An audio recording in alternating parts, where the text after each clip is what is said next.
Dr. Michael Katz is the C.V. Starr Professor Emeritus of Russian and East European Studies at Middlebury College. His published research includes numerous articles and two books: The Literary Ballad in Early 19th Century Russian Literature and Dreams and the Unconscious in 19th Century Russian Literature. As a prolific translator, he has made a number of books available for English language readers, including prose by Tolstoy, Turgenev, Sleptsov, Jabotinsky, and others.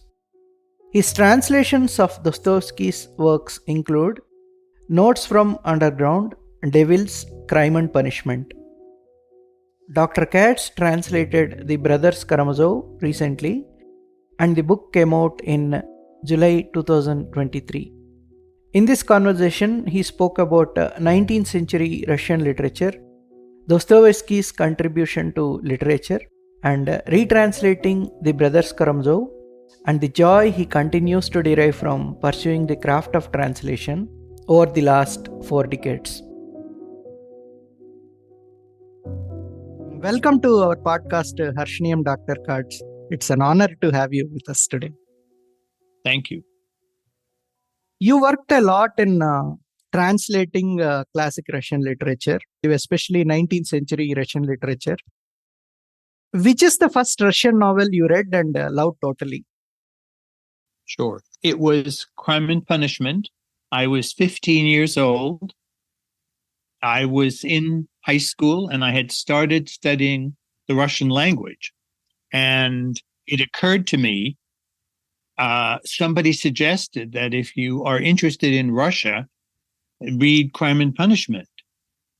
And in fact, just a brief digression, Edward Snowden, when he was arrested and confined to the Sheremetyevo airport in Moscow, was given 3 books to prepare him for life in Russia. And one of the 3 books was Crime and Punishment. So I read that novel when I was 15. At the same time, I was studying the language. And I decided that if I studied the language long enough, that I would be able to read Crime and Punishment in the original. I didn't know quite how long it would take me till I could do that, but I stuck with it. And I think when I was about 19, I read Crime and Punishment in Russian. Crime and Punishment was my favorite novel. It's a good detective novel. Somebody once said that it's not a whodunit because you know right from the beginning who did it. So it's a why he done it. You spend 500 pages trying to figure out why Raskolnikov killed the old lady. And in the end, he does. Now, who are the writers who influenced you profoundly and why? Well, I would say the earliest writers were J.D. Salinger, Right, who wrote Catcher in the Rye and Franny and Zoe. And he was a big influence on me.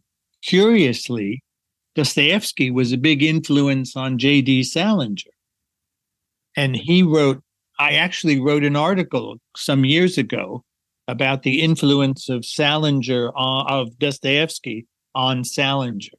You can see it in Franny and Zoe and in Seymour, his later work. And then it was Dostoevsky and Tolstoy that I was reading in high school, and they were the biggest influence on me. You translated a lot of 19th century Russian literature. What is so unique about 19th century Russian literature? Well, the novels are psychological and mystery novels. Dostoevsky's especially. He said that his novels were on the edge of realism. They weren't completely realistic. In fact, he's been called a fantastic realist. So his novels are realistic on the surface, but once you get deep into the novel, and they are very strange. In fact, one of Dostoevsky's favorite epithets is the word strange. When he says something is strange, it's out of this world. It's bizarre.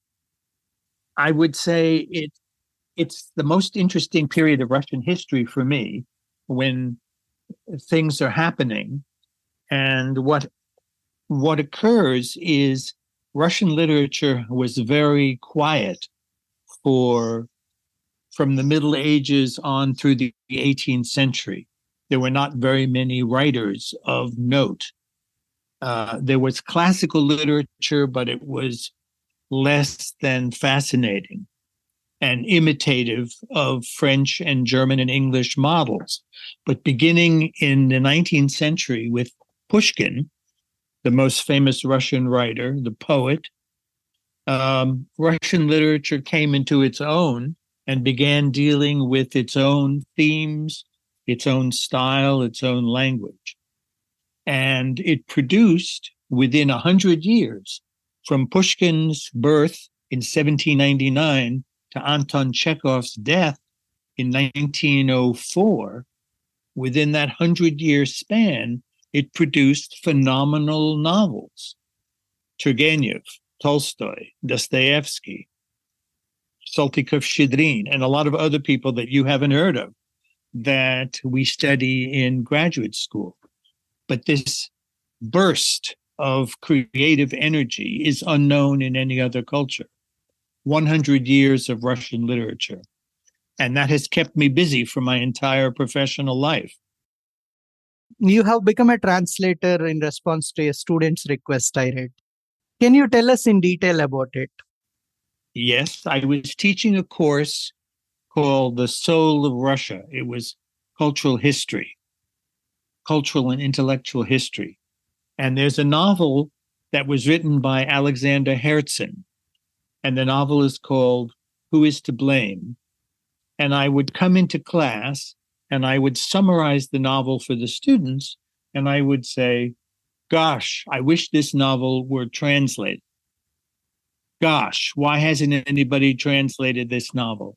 And finally, one student raised his hand and said to me, why don't you translate it? And I said, because I'm not a translator. And he said, well, why not? So I said, next question, please. So I went home and I began thinking about who does the translations. And I looked up to see who translates Russian novels. And I noticed that in addition to the professionals like Constance Garnett, actually she was an amateur, or Pavel Volokonsky, the people translating them were professors of Russian literature at other colleges and universities.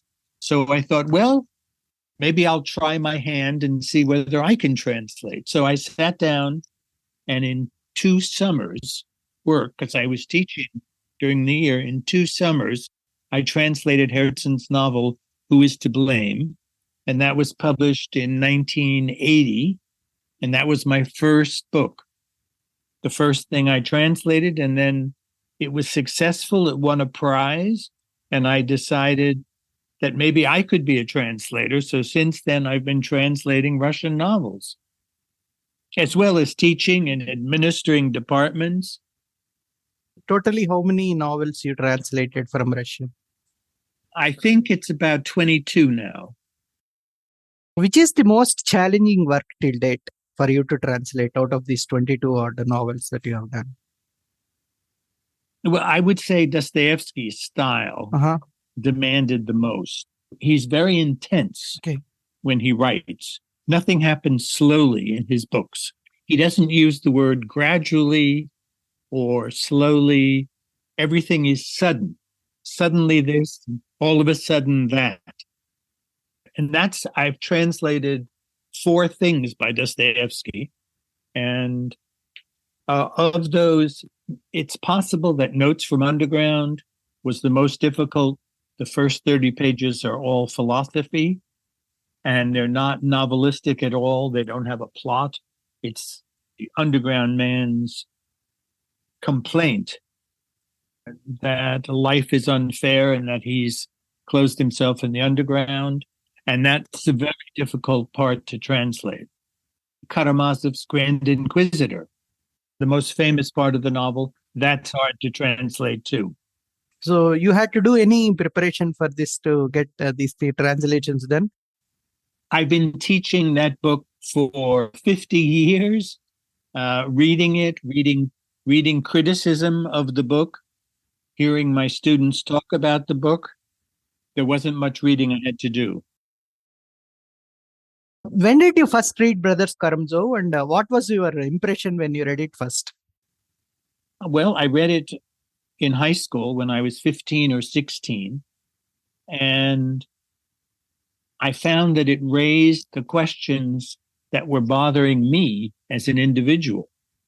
That is, the nature of good and evil, whether there's a God or not, whether the devil exists, is the devil independent from God, if what is morality based on? And those were questions that were bothering me as a 15-year-old. I had been raised as a Jew and went through the ceremony of a bar mitzvah when I was 13 and went through a very religious period and was looking at comparative religions all across the world: Buddhism, Hinduism, Shintoism, Christianity. And I decided that I wasn't going to adopt any one of those religions for my own practice, but that the study of religion was a fascinating branch of knowledge. And in Karamazov, the religious questions were foremost in the author's mind. So the characters sit down in a tavern, have a beer, and discuss whether or not there is a God. Only in Russian novels does that happen. When it comes to other novels too, everything starts with a murder, Yes. right? Why do you think this recurring theme of murder comes in as a plot point in every novel? Why do you think it repeats? There's a very interesting Russian critic whose name is Bakhtin, Mikhail Bakhtin. And he wrote that the difference between Dostoevsky and Tolstoy is that Tolstoy is interested in death, characters dying. They often take a long time to die, and you see the reaction of other characters to their death. In Dostoevsky, he doesn't describe death, he describes murders. He's interested in violence, extreme emotions, cruelty. So you're quite right. Every novel by Dostoevsky has a murder and often has a suicide as well, which is self-murder. So, but he doesn't describe death. He's not interested. That's too slow. So is it the case that murder, killing yourself or killing somebody else is the ultimate sin, they say? Do you think that he's trying to, talk about it, analyze it, about the ultimate sin and the punishment? I think he is. And the punishment largely comes from inside. One's conscience bothers one. So that Raskolnikov, for example, in Crime and Punishment, has 5 dreams, which are the welling up of his subconscious. And he feels guilty. In each one of his dreams, he's responsible for the murder yet again. And in 2 of the dreams, he reenacts the murder. So it's a bad conscience that won't give him any peace. And until he confesses the murder and pays the civil price, that is, goes to Siberia, he's not going to be able to live comfortably. Now, coming to Brothers Karamazov, Dostoevsky faced a near-death experience. He stood before a firing squad and he was sent to Siberia. His son died at a very young age. How do you think all this personal experience has influenced his writing when it comes to Brothers Karamazov? Well, I think it focused his attention on important experience, not the superficialities of man's existence. Tolstoy is interested in family, wives, children, the death of a parent, the death of a child. Family life is the basis of Tolstoy's vision. Dostoevsky is interested in critical moments of life when you're faced with a major decision. And I think the mock execution that he underwent in the early 50s really shook him up. And then he spent 10 years outside of Petersburg in exile before he was allowed to come back. And he really suffered during that time. He met all sorts of characters in Siberia, and those were very influential in his later writing. People that he wouldn't have met in Petersburg were all prisoners in the camp where he was. So I think the combination of dramatic experience and these interesting characters that he met influenced him for the rest of his life. He even spent some time in one of the monasteries. When his young son died, which you mentioned before, when his young son died, he went to the monastery to consult with an elder there. I visited that monastery, by the way. There's a sign that says Dostoevsky visited this monastery and consulted with Father so-and-so. So I stood on the spot where Dostoevsky was conferring about his great grief over the death of his young son.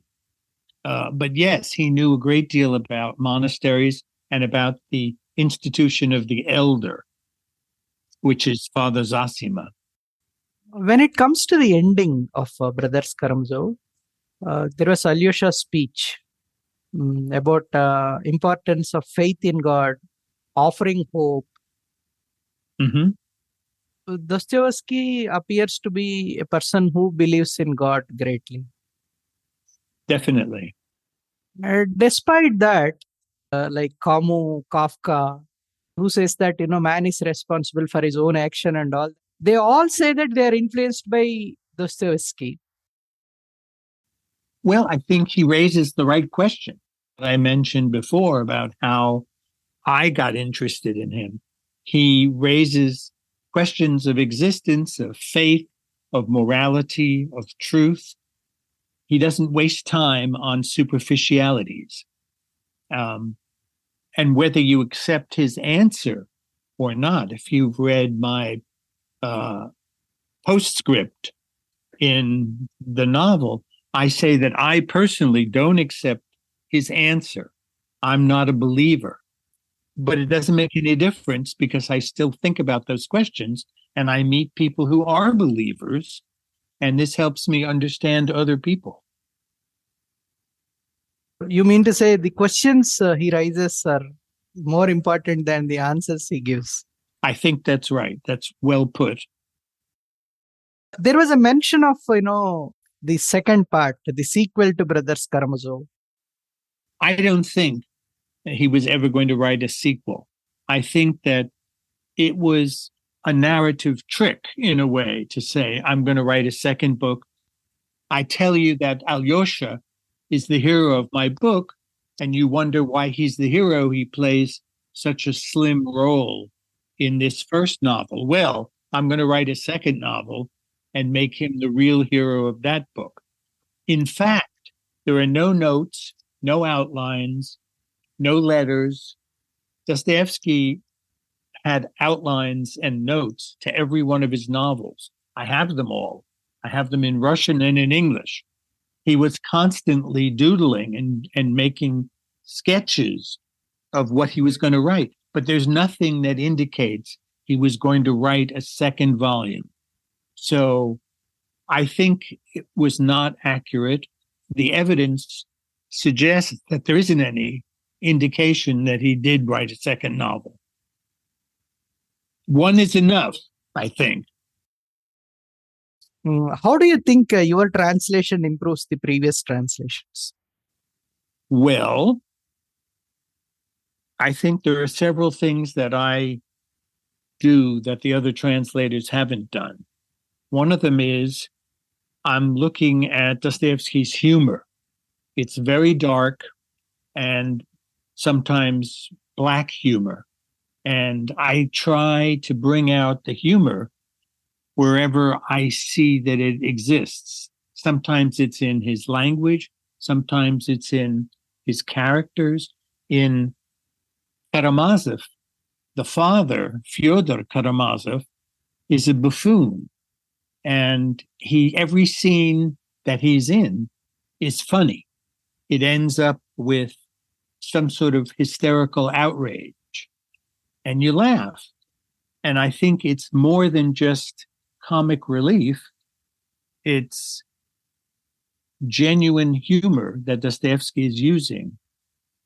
The other thing I do is when there is elevated speech, I try to represent the elevated speech by using more Old Church Slavic words in my speech. Also, all my graduate work was done at Oxford. So my English is not typical American English. It's somewhere more elevated, more British than the normal American, the average American. So I think my style tends to this more elevated language. And the dictionary I use sits right here behind me, is the Oxford English Dictionary. So when it translates from Russian into English, it tends to be a higher style than the American dictionary, which I have up here. If I'm in doubt, I check it in both and I say, what's it in English, British English? What's it in American English? And then I choose what I think is the best equivalent. That's another way. Repetition is another factor. Some translators believe that you should use all the repetition that Dostoevsky uses. I think the Russian ear is more tolerant of repetition, and the English and American ear is not. And it gets boring and repetitive if you keep saying these words over and over again.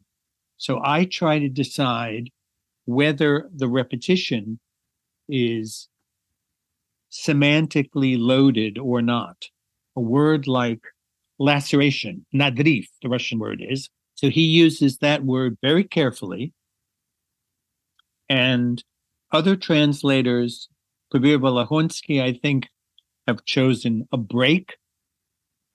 Constance Garnett uses laceration, which is perfect. And I decided that I would use hers. But I looked at words like rupture, crack, break, slit, rip, tear. These are all the words that the dictionary gives you for what that word means, and decided that laceration really, although it's a long word and an abstract word compared to nadriv in Russian, I think it still does the trick. And each character speaks in his own way. Fyodor uses very rough and tough Russian. Alyosha uses sincere religious Russian. Ivan uses intellectual Russian. So each character has to have his own style. So the first few novels that you translated, they didn't have earlier versions into English. They were not translated. When did you decide to translate these novels, which are already translated, where their previous versions are existing, you started translating? Why did you do so, and when did you start? Which novel you started this with? I started it with my second book, which is What is to be Done by Chernyshevsky. And it had been translated twice, but very badly. And I compared the versions, the two versions that existed, and my students said, this is unreadable. And they were right. So I decided I teamed up with a Russian historian and we worked on it together. I translated the text and he did the footnotes and we shared the introduction. But it was a labor of love. It was a book which is not a great novel. In fact, it's not even a good novel. But as one of my students once said, it's a bad but important novel. And that's what I did. So it was a bad but important novel in the history of Russian literature. In fact, Lenin took that title, What is to be Done, and used it for one of his essays in 1904. What is the sequence of your translation? How do you go about it? Well, the first thing I do is read the book, look at the other translations of it, and decide if it has already been translated, and decide, try to find somebody, a publisher, who's interested in it, because I don't like translating and then not knowing what's going to happen to it. So I write a proposal. I'll tell you in a minute about what I'm doing now. I'm working on another book. I write a proposal, and then I send the proposal to a publisher, and I say, this is my current project. Might you be interested in seeing a sample of it? And then I send a sample of my proposal along with my resume to this publisher, and they decide on the basis of my sample and my proposal.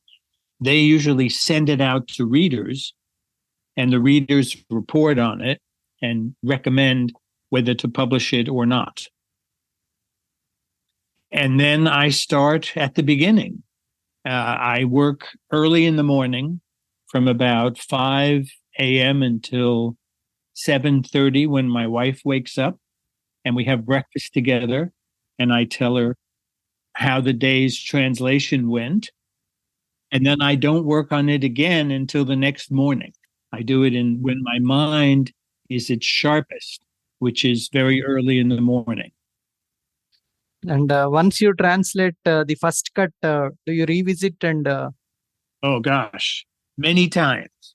So after I do the first draft, I read the whole thing through, and then I send it to a native speaker of Russian, who's my consultant, and she checks the Russian with the English, and she's very good consultant. She speaks Russian is her native language, and she speaks English extremely well. And she marks up my copy, gives it back to me, and then I go over it and I look at the things she suggested. I make changes in it. Then I print it out and I read the whole thing again. And only then do I send it off to a publisher. And then the publisher looks at it and they make suggestions of what to change. The readers that the publisher sends it to make suggestions. So I make more changes in it. And then I read the whole thing through again. And then finally it goes to the copy editor. Copy editor makes changes, sends it back to me. I have to react to all of his queries. And it seems to go on forever. I don't know how many times Karamazov went back and forth between me and the publisher. But the result is a polished work. Now, Brothers Karamazov, how many weeks it took? 3 years. I wrote a piece called COVID and Karamazov. I started translating Karamazov at the beginning of the pandemic. There was nothing else to do. The movie was closed. The theater was closed. The concerts weren't here. The students were all sent home because the college didn't want to have students in dormitories. So with nothing else to do, I started translating Karamazov. You have been teaching for the last 5 decades. How do you think it helped you as a translator? Well, teaching means I read these books over and over and over again and teach them.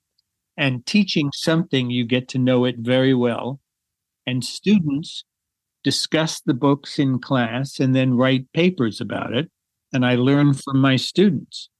So I would say I come to understand these books better and better as time goes by. And the better I understand the books, the better translator I become. What is the novel that you are currently translating? Well, it's not a novel. It's Tolstoy's writings for young children. He was very interested in education. He began a school. He started a school on his own estate outside of Tula in Russia. And he wrote about 300 short stories. Some of them are only a few sentences, and some of them are a few pages, to teach children how to read and write. And these stories have never been translated. And I'm translating all of them. And then after I translate all of them as a scholarly work, I will carve out a few of the stories that are appropriate for children now and publish them as books for children. And I have a student of mine who does illustrations. So he'll be doing drawings to match the stories. That's my current project. It's ambitious. When is it likely to come out? And maybe next year, 2024, I don't know. I'm about a quarter of the way through. For anyone who wants to start reading Dostoevsky, which of his novels he should pick up first? Well, I think starting with Crime and Punishment makes sense. It's the easiest to get into. It begins with the rehearsal of a crime, and then on page 50, Raskolnikov commits his crime. And then from then on, you're trying to figure out why he did it. But I think it's the best detective novel of all of them. So after you read Crime and Punishment, then you could try Karamazov. But I think Crime and Punishment would be the one I recommend. No, in terms of critique, which book do you recommend on Dostoevsky? Well, Joseph Frank wrote 5-volume life and works of Dostoevsky. So you can look whatever novel you're working on or reading and read that section of his biography. Or he also wrote a 1-volume condensation of his 5-volume work. And you can read from that 1 volume. But I think his is the best writing about Dostoevsky. Joseph Frank. What is the joy that you continue to derive from translating these great writers? You have been doing it for the last 43 years. And just during our conversation, you said that you're translating one more book. Well, part of it is the language. Start each day with translation, and that means I'm having a language lesson. I'm learning Russian better every time I translate a page. I look up the word, and since I've been 15, I've been studying this language. As I say to my students, I hope I get it right sometime. I've been at this for 50 years, and I still am learning things when I'm translating, still learning words and learning constructions, idioms. I have a wonderful dictionary here, fairly new, called Russian English Idioms. It's 1,000 pages of Russian idioms. I don't know them all. So I'm learning as I go along. And as I said before, these questions that are posed in these novels still are questions that I think about. And when I'm reading other things, I'm raising those same questions, having discussions with students or colleagues. These are questions that are foremost in my mind. So, in terms of language and content, both of those give me joy. Thank you. Thank you, Dr. Katz. Thank you very much. Thank you. Have a good day. Bye bye.